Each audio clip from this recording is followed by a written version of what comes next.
If you want to beat procrastination once and for all, then this is the video for you. Let's dive in.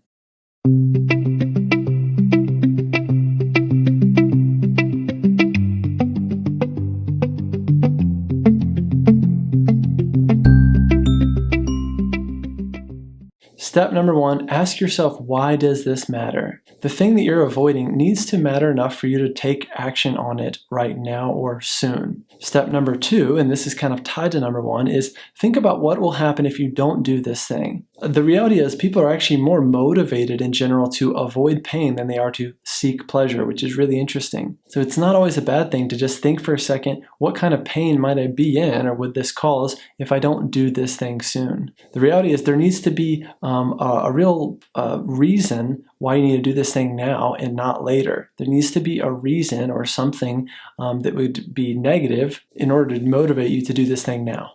Number 3, think about what's called Parkinson's Law, okay? This is basically the idea that whenever you have a task, people will take that task and make it fit that gap, okay? This is what I mean by that. So let's say a professor assigns their students a 10-page paper and it's due by Friday. Let's say today's Monday. Well, the students will naturally make that 10-page paper fit the gap between Monday and Friday. Okay, they'll pace themselves out that way. They'll write 2 pages today, 2 pages tomorrow, 2 pages the next day, etc. Or they will think about it between now and Thursday, and then on Thursday they'll write the paper. Now, on the other hand, if that same professor says you have to write a 10-page paper between now and 3 months from now, well, guess what? The students will take that task and make it fit that gap. Knowing that, one thing you can do is actually just kind of shorten the gap or shorten your gap artificially. So let's say even though you do have a paper due 3 months from now, you could tell yourself that it's due on Friday by midnight and you absolutely have to have it done by Friday at midnight.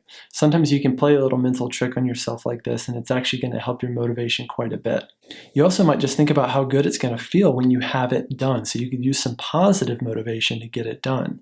Along these lines, you might even positively reinforce yourself. You could say, if I get it done by Friday at midnight, I'm going to buy myself that jacket that I've been wanting so much. Number 4, use a tool called the tomato timer. You could just Google this. This is based on the Pomodoro technique. I think I'm saying that right. Basically what this does is it takes time and it breaks it down into little chunks that you can measure and be more likely to complete things in. So what it does is it basically sets a timer for a couple minutes at a time and it says you just need to focus for these minutes and then you get a break. Focus again for these minutes, then you get a break, etc. This is also really good for people who struggle to focus or have a diagnosis of ADHD. Number 5, choose to do it and change your mindset from I have to do this to I'm choosing to do this. So instead of saying, well, I need to do this or I just have to do this, which makes it feel really like a burden or makes it feel more involuntary, just shift that for it to become completely voluntary. I'm choosing to write this paper. I'm choosing to go to the gym, right? I'm choosing to turn in my work reports on time. This is going to feel a lot better while you're actually doing the task as well as when you actually finish the task.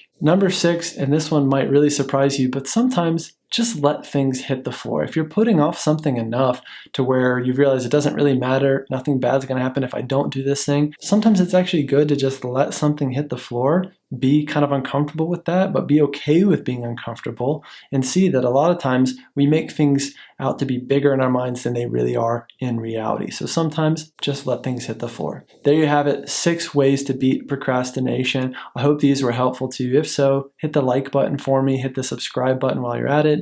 Let me know what you thought in the comments below. My name is John Clarke. I'm a licensed therapist at Calm Again Counseling. Don't forget to check out the other great videos in this channel, and I look forward to seeing you again soon. Bye.